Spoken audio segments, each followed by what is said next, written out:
Welcome everybody to History at High Noon.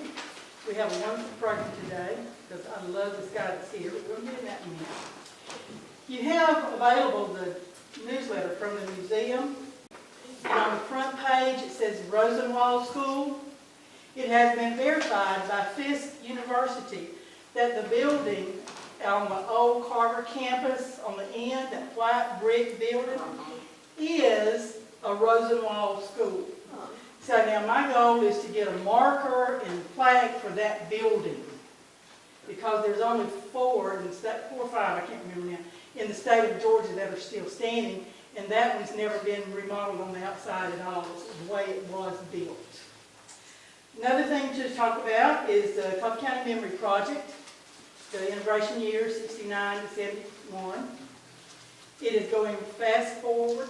Georgia Tech is on board with us. They're working to do an interactive website with pictures and interviews and music. We have some folks that are going to sing their alma maters. It's just real interesting to watch university students get excited about something like this. And we hope to have some interns this summer from Georgia Tech that will come and do some research and help us go through photos and that kind of thing. There's a Wiregrass History Conference. I don't know if anybody's interested or not. If you get real jumpy and want something to do, it's on May the 4th, and two of us are going, and if anybody would like to go, we'll ride together. It's an all-day deal in Reedsville, Georgia. So that's just something to think about. And Mr. Womack's interns that were here in the fall, he has another class this semester, and they will be helping me out starting March the 23rd. I love hard labor. I love it. I want to breathe hard labor. That's even better. So we're glad you came. We would love for you to take time to see our new exhibit. It's called It Started with a Pond. Mr. E.E. Hilliard in his farm in Holiday Beach. He's a very interesting man. He was not always the most likable man, but he was very interesting. We have all of his old legal documents and all to prove all this. So it's been a fun trip.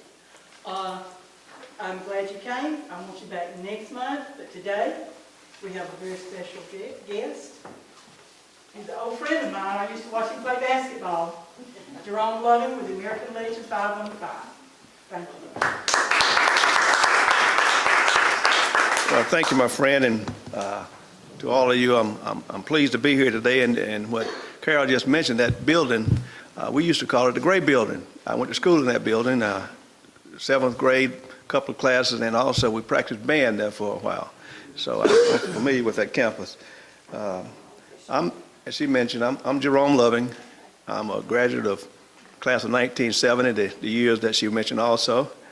After my graduation, I joined the military and spent 23 years on active duty and retired. I took a trip to Vietnam and Germany, Italy, and Korea, and all across this United States serving our country. I'm a past commander of American Legion Post 515, and my commander should be here shortly. So between the two of us today, we want to talk to you about the man who saved the GI Bill, for one, greatest legislation. His name is John Strickland Gibson, and we'll tell you more about him shortly. But also we're going to talk about a little bit about the American Legion to make this happen, because the American Legion was key in making this legislation pass. And first I'll tell you, it is on display at the Satilla Regional Library. It started on February 16th and will remain there until March the 12th. So the library is open from 10 to 6 Monday through Thursday, 10 to 4 on Friday, and 10 to 2 on Saturdays. So stop by to see us. We'll be happy to see you. And of course, I'm the project manager for this here while it's here in Douglas. You know, it's great, and it's something new to me to learn that it's Douglas's own that cast the deciding vote for our GI Bill. You know, it was a swing vote, and we're talking about the Servicemen Readjustment Act of 1944, which is commonly known as the GI Bill. His name, John Strickland Gibson, born January 3rd, 1893, and folks in Georgia is where he was born, but he called Douglas home. He admitted to the bar in 1922, began his practice in Douglas in 1923. He was Douglas Court Solicitor from 1928 to 1934, Solicitor General for Waycross Court Judicial Circuit from 1934 to 1940, elected to Congress 1941 to 1947, and after his Congress, he came back to Douglas to resume his law practice until his death at age 67 in 1960. And something else, you know, we've been placing flags and wreaths at graves at the Douglas City Cemetery for several years. And just a couple of years ago, I was made aware that he was buried there, but didn't know all the background about what was significant about him until I was called to ask to be the manager of the project at Douglas. So he's buried in Section E, and if you're curious, if you go to the cemetery, the second turn to the right, you'll see two flags we placed during the exhibit. It'll be there. So it was nearly 75 years ago on a stormy night when it happened, when Representative Gibson was rushed back to D.C. from Georgia. He was rushed back because it was deadlocked as far as the passage of the GI Bill. And this is on the June the 10th, 1944. But it was started by the American Legion. The American Legion National Commander that wrote the GI Bill at a hotel room in D.C. on stationery. He wrote the GI Bill. But it was a combined effort to make this come to pass. Here around Douglas, Coffee County, there was a desperate search to find Representative Gibson. Thunderstorms, last-minute flight to D.C.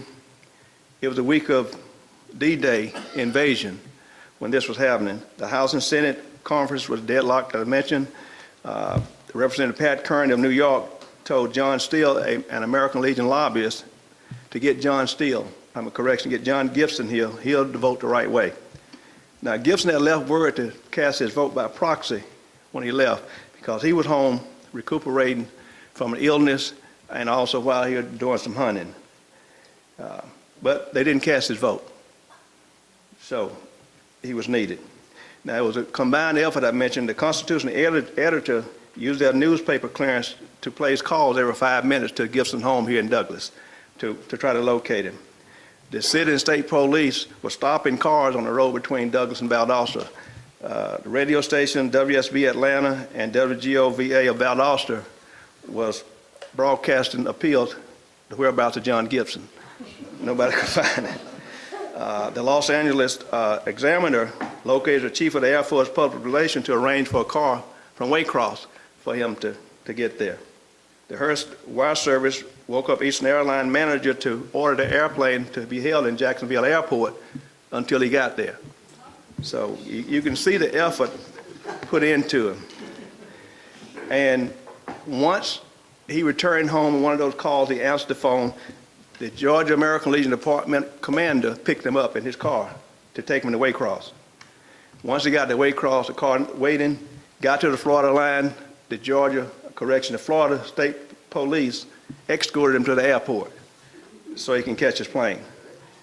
Now, the battle to achieve the passage is a little known drama because in less than 24 hours, American Legion service officers delivered to Congress more than 1,500 case studies from communities nationwide of medically disabled veterans who were home finding virtually no support. They were wards of their families, the communities, and other veteran organizations. Their claims were hung up, not being passed. The career prospects were grim. They were left to beg virtually once they returned home. And the GI Bill architect, who was Harry Comey, continued to work and push its passage. There were various bills in Congress at that time. And critics believe that the GI Bill will break the Treasury. Others didn't want benefit to be extended to African American and women and minorities. The American Legion Bill gave benefits to all veterans. The American Legion stood strong to the 11th hour, until the swing vote came to be. Now, when Representative Gibson got to D.C. and he walked in, and I quote, he said, "The Americans are dying in today's Normandy the greatest invasion in all history. I'm going to hold a press conference after this meeting to castigate anyone who dares to vote against this bill. So, end quote, it passed 14-0 after that. Now, President Franklin D. Roosevelt also, I quote, with the signing of this bill, a well-rounded program of special veterans benefits is nearly completed. It gives emphatic notice to men and women in our armed forces that the American people do not intend to leave them behind, end quote. So, President behind it, there were some in Congress did not, but thanks to Representative Gibson that it got passed. Now, from that bill, there were 10 provisions that just hold true to my heart today in the work that we do in the American Legion. Educational opportunities. Now, speaking of educational opportunities, I went to school on a GI Bill while I was in the military. Bought 2 homes while they on active duty. All I know when I joined the military, there was a GI Bill and I was going to use it. Again, not knowing what it took to get it passed and who was behind it. Vocational training. Readjustment compensation that were veterans getting out didn't have nothing, $20 I believe is what I remember they were giving the veterans. Home and business loans, discharge, and when speaking of home and business loans, I read, and there's a place in New Jersey, I believe, that a whole community just popped up like overnight, people purchasing home and community. If you go see the exhibit, you'll see it up there, explain all about that. If you saw my Facebook post yesterday, I took pictures, and you can see those pictures that how things unfold. Discharge review, and today, because of discharge review, many of our veterans that got out with other than honorable discharges, they can get those upgraded. And I, for one, being on active duty, I saw some injustice done to veterans, getting discharges that were not true of the character of that person. So with this discharge review, it's good. So again, the GI Bill. Adequate hospitalization. Without that, the service we get at the VA today would not have it. Prompt settlement of disability claims. Well, that's still up in the air about prompt settlement, but I'll tell you, and this is my opinion to all America, there's nothing wrong with the VA. That's not undesirable working in the VA from personal experience, because my packet was filed complete. Got turned down several times, and finally the right person saw it with the same information, it got approved. So that's why I say the VA is there and it's good, but I got some folks that need to be fixed in the VA. So that was something that came out of it. Mercenary pay, veteran employment services. I think our past commander is coming in. She worked at the Labor Department, and part of that was some of the things she did. And concentration on VA services and veteran administration. You got a VA administration to oversee all of our benefits and so on. But, and there were those that thought the GI Bill would bankrupt the treasury I mentioned, but it was later found that every dollar invested in the veteran got $7 in return in economic impact. So, again, proved them wrong. So I understand why it was fought so hard for. Now, the Service and Readjustment Act of 1944 is better known as the GI Bill transformed the United States and the world. It is known as the greatest legislation of the American Legion. It accomplished, and the greatest accomplishment of the Legion, which is the largest veterans organization in the world. Right now, about 2 million strong, and we're celebrating our 100th anniversary this year, this Legion year, 2018, 2019. It'll be in Indianapolis, Indiana, and I might work to try to get there this year. I mentioned earlier, and I want to emphasize again, the bill was drafted by the past American Legion National Commander on stationary, and they pushed it through.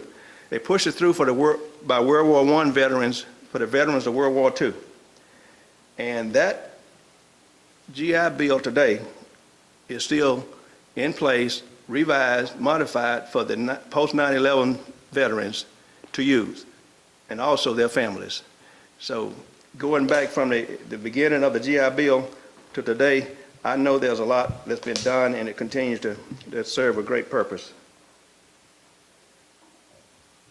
I mentioned, and I can't forget that's how it impacted me is when I first joined the military, that was one of the things I knew I couldn't pay to go to college, so the GI Bill was in my mind. So I tell you, it's a great legislation that every veteran should use.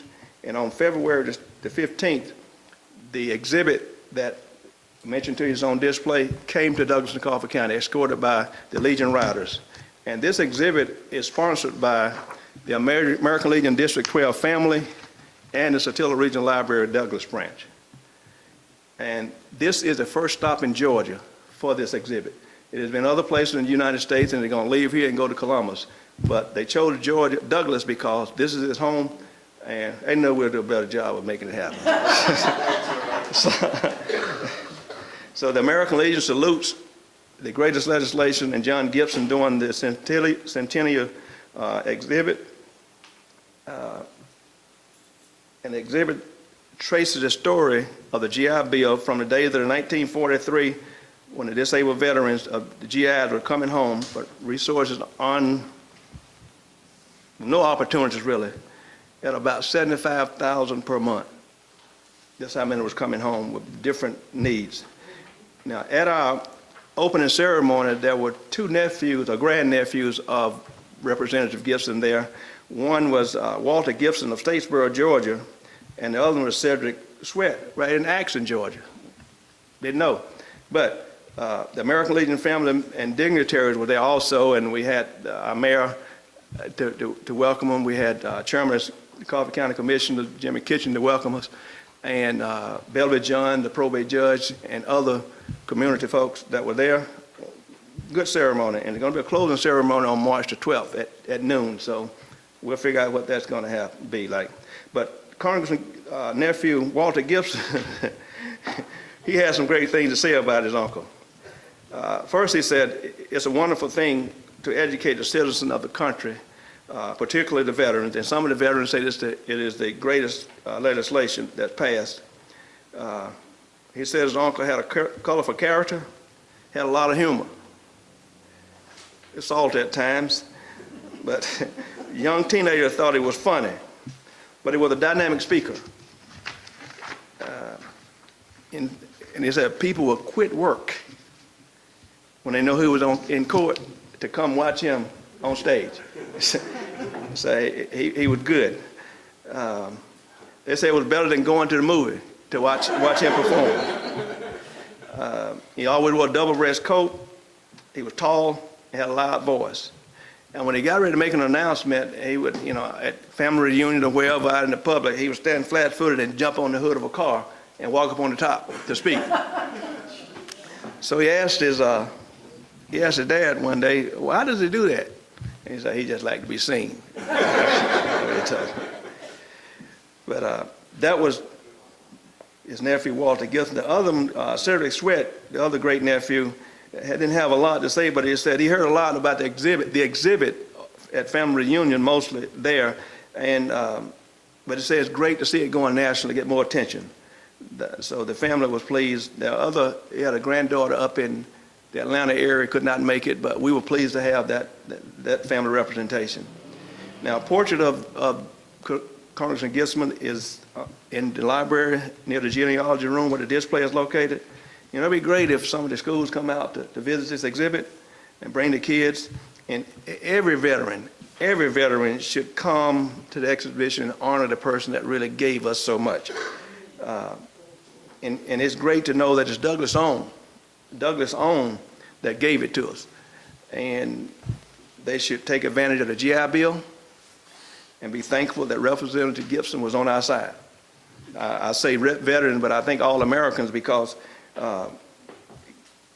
if you think about it, a lot got accomplished because of the passage of the GI Bills. Now, at that meeting, that opening ceremony, our commander also has some things to say that I want to pass to you. That is, the members of the American Legion Post 515 are impressed, honored, and blessed to be part of this exhibit because it means so much to all veterans. And we will continue to push everything the GI Bill has to offer. We believe it was done for veterans and now the family members. That's what we believe at the American Legion. I'm glad to have a commander to think like I do. Well, I guess I think like her, one or two.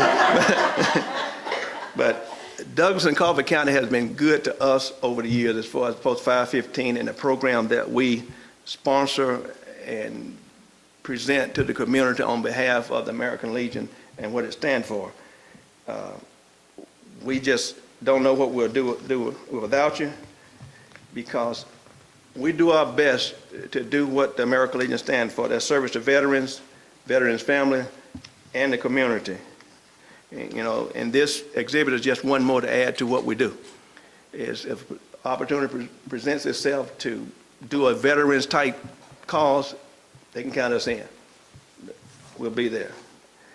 Now, Congressman Gibson supported many other war relief measures during his time in Congress, and won scores of cases when he came back home and before he left home.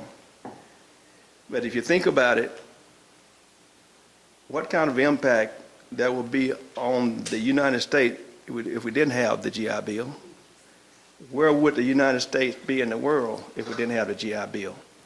Because out of that GI Bill that I mentioned earlier, community came up. Those veterans that came home using the GI Bill got educated. Some got trades, some opened businesses, and that's where that $7 came back in return for that $1 that was given.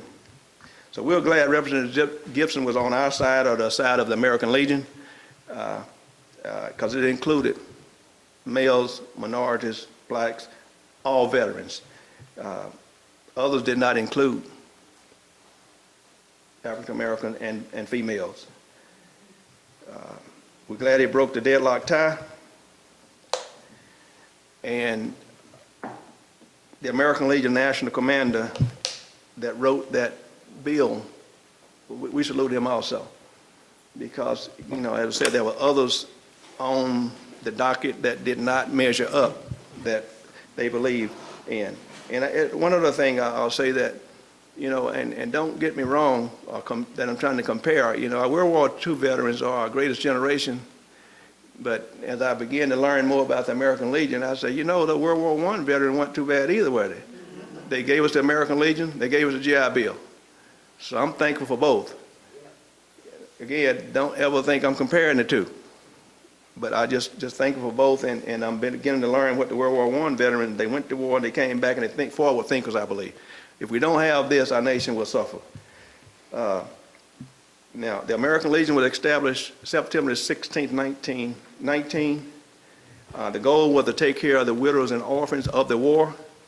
Purpose, provide a service to veterans, their family, and the community. And it was founded on 4 pillars: Americanism, children and youth, Veterans Affairs Rehabilitation, and national security.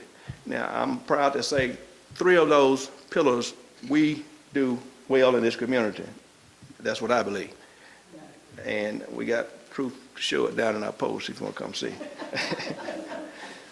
National security, I guess by doing what we do allows our active duty to do that security part. So, but members of American Legion Post 515 work hard to fulfill those goals every day.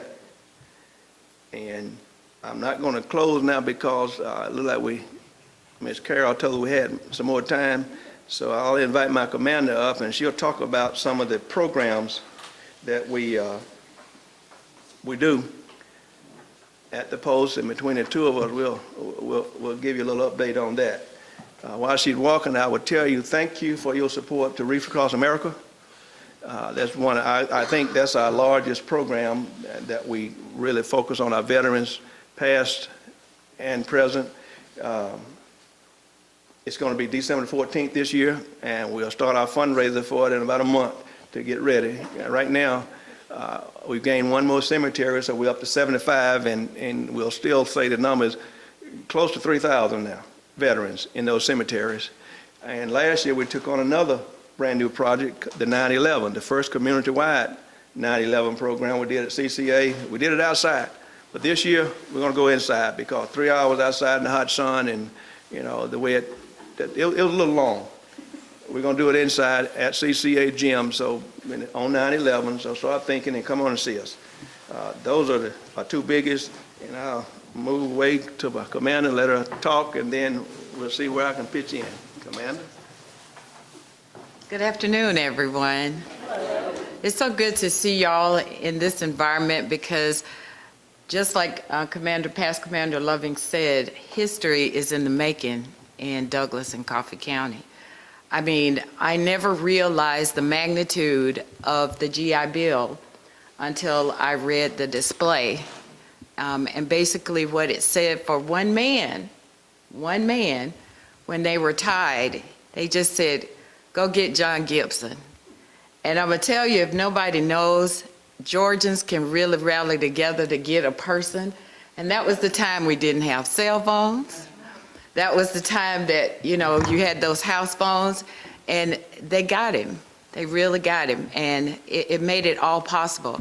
And just as Past Commander Loving said, my job for the 14 years I was with the Georgia Department of Labor, the reason I left corporate America and came back here was to help the military members here, the veterans, here in Douglas, Coffee County, because so many times I'd come back on business trips, and I just saw things that I wasn't happy with. So I got my job at the Department of Labor, and one of the first people who had ever approached me about joining the American Legion was this gentleman over here. And he asked me, he just said, do you know about joining the American Legion? And I said, no. He said, has anyone ever asked you? And I said, no. But I'm here to work. I'm not here to fool around. I'm here to work. And although I'm from the small town of Jacksonville, Georgia, I tell fair river rat, but I would tell you my heart belongs to Coffee County. And during those 14 years, like I said, at the Department of Labor, my commitment was to help every veteran that walked through that door, every widow who walked through that door. It wasn't a thing where you didn't hear people around town say, where's Miss Al? Where's Miss Al? I made sure veterans who had lost their homes got their homes again, because there were programs as far as the GI Bill that they had no idea about. You know, when you're ready to get out of the military, all you want to do is rip off that uniform and run. Grow your hair long, grow a mustache, whatever it is. But the thing about it is, it's really some important information that they need to get. And once I saw the exhibit from Representative John Gibson, something was deep in my heart, because that was the reason I think God left me here, so I could keep passing along the message. And when I was selected as commander, it was great to work alongside somebody like Past Commander Loving. As he said, the programs that we get involved in, they just keep growing. And I like that. It just keep growing. One of the reasons I'm so late is because I was on the phone with our adjutant at the department level trying to get some business straightened out. He was here at our auxiliary ladies' 32-year anniversary. But we were still missing some pieces, so you know me, I have that voice like Joanne. Yes. So I was on his case to give us what we need. And we have it. But the other programs we're involved in, you know, death comes to every family. And when we have a military person, no matter what color, creed, or whatever, we're here to help the family. We usually do fish fries for the family, or we help out. We make sure we do military ceremonies at their funeral. We will, even if there's somebody we miss, because sometimes people forget to call us, because death is tragic. You forget about all those little I's and crossing T's. But we have even done a ceremony at the city cemetery for a veteran who had passed and we didn't know anything about it. So bringing honor back to that person who has served in the military is paramount to us. We make sure that if it is one of our military members, that we do a proclamation at the funeral, so the family really understands that they have something in memory of that person. You know, just like Mr. Past Commander Loving said, Wreaths Across America. It is near and dear to my heart because as a river rat from Jacksonville, I have gone up into cemeteries that people wouldn't normally go in because you can find rattlesnakes and everything because they're not always cleaned out. But I have found the Confederate Army soldiers, World War I, World War II. This area of Georgia is really rich in history, and this is a great place to have something like this because there's still more history out there. And as I walked along those cemeteries and found those military veterans and made sure it was documented, I still go back out and make sure there's a wreath on that grave for them. Just like Past Commander Loving said, it is our duty that if we put one on one grave in one cemetery, we do it all. You know, it might be just us, but what we're trying to do is to teach the children, the youth of our nation, to show that same respect. We experience that when we do our oratorical contest, and that's another program that we run for our children and youth and Americanism. We have gone to schools during Veterans Day, at the high school, the elementary schools. We go over also to CCA, not to say that anything, but it amazes me that they have 4 and 5 year olds? 4-year-olds sign the preamble to the Constitution. These children do not mimic the words. If you look at them, they are saying the words. So it's near and dear to my heart that they take it very seriously in their education. And when we're over there, it never amazes me. One of the children will walk up and look up and say, "Thank you for your service to our country." That means a lot to me, it really does. I retired from the United States Air Force for 21 and a half years of service as a journalist and a photographer. So I have been in many countries, seen some things that a lot of people probably wouldn't want to see. I always kind of joke around with people and say, if I had to tell you, I have to kill you. What I saw, but I wouldn't do that, I promise. But, you know, it's these programs that we have that we're so dedicated to. We have the Boy Scout troops here. They collected flags in February, traded them out for old flags, you know, because it really hurts me when I drive along and I see a tattered flag at a business. To me, that shows no respect for our country, no respect for what we have, and people don't think about it. You know, it might not be high on their priorities, not to say that they're bad people, but if it is, we see one, we'll go get it and try to exchange it. And we have a ceremonious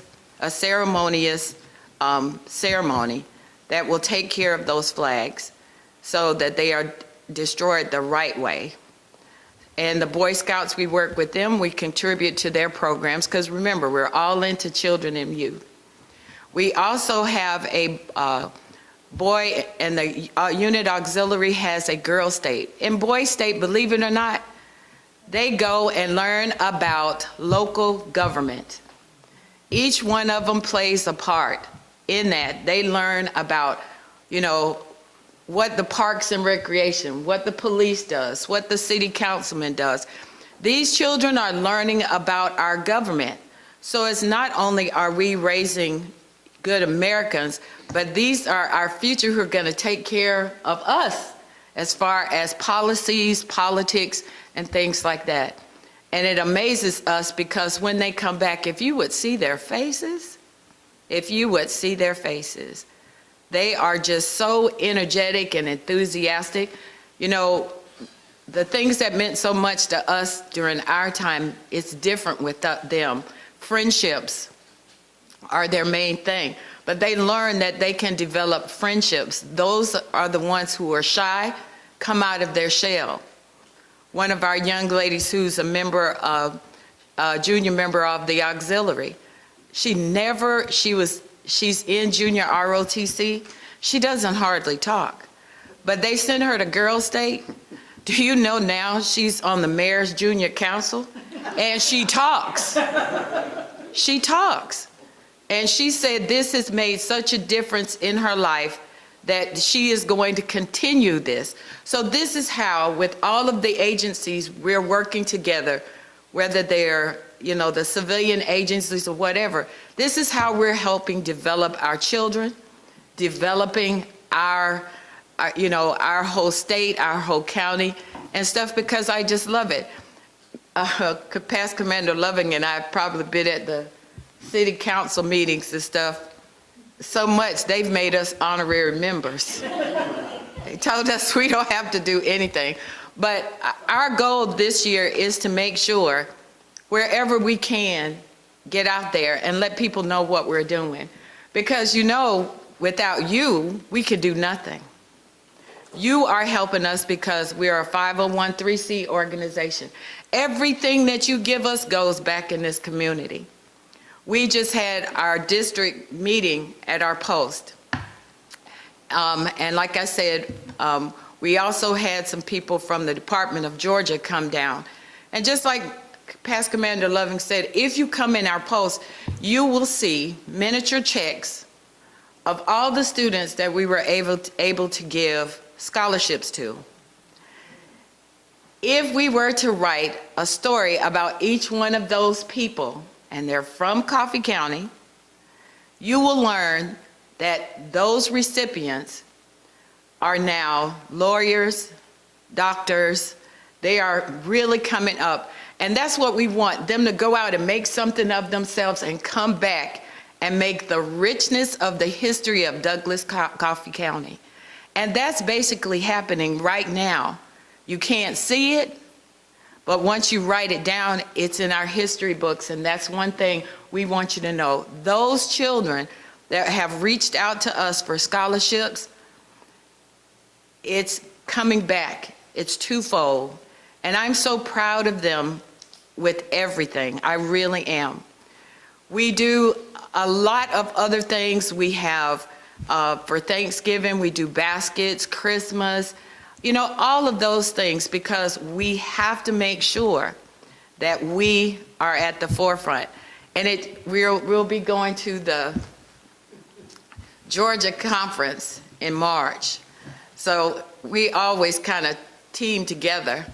And it's really amazing that I think it's 4 out of the 6 years we've run first place in Georgia. First or second in Georgia for the programs and stuff that we do. But again, we can't do it without your support. And I just love the outpouring of love and support when people see you. They know where your money, where your money is going. Because I'm going to keep him straight and he's going to keep me straight. But the thing about it is I feel that we are in a great place, really a great place. Like I was telling our department adjutant when he called his name to come up for his award, he said, Douglasville. And my eyes, my 8 eyes got on him. So when he came down, I said, now do you know where you are? Douglas, and that's us. Coffee County. We're not Douglasville, we're not Douglas County, we're not in Atlanta. We're in the south part of Georgia, southeast part, and we're proud of that. So, I really just want to thank all of you, because this is history richness right here. Really. You're kind of like the folks I like to sit down with a tape recorder and you start telling me what you did, what was going on, because this is rich history right in this room. And you have so much to share. And I thank you for allowing us to share this today, because what we're doing in the community is part of our history annuals. He is a mainstay in that, because everybody knows Carl Jerome. It's my joke. There's a singer, Erykah Badu, and her song is, "You Better Call Tyrone." So I tease him sometime and call him Tyrone. But when we have people who want to give us scholarships, when we have people who want to, donate to Reese Across America, when they know that American Legion Post 515 is doing something that's beneficial to this community, then you call Jerome, and he always makes sure that everything is done. And now that I'm retired, he kind of pulls me along to make sure that we are getting things done. So,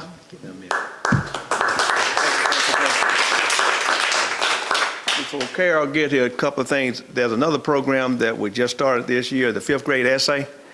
That's for fifth graders, all the schools. There are 8 elementary schools and 2 private schools, and all but 2 of those schools got entries in it. So those kids can win scholarships and plaques. And we talked about the scholarship. There's 2 academic scholarships, $500, 1 oratorical scholarship of $500. And that's each year, and we're glad to have that. And Reef Across America, she mentioned teaching, but the mission is remember, honor, teach. Remember those veterans that are gone and gave so much for our country. Honor those that are continuing to serve in their families, and teach the young. That's where we are right now, to teach the young about the sacrifices made for the freedoms we have. So in closing, we invite y'all to come on over to the exhibit, because that's why we came to talk about the greatest legislation.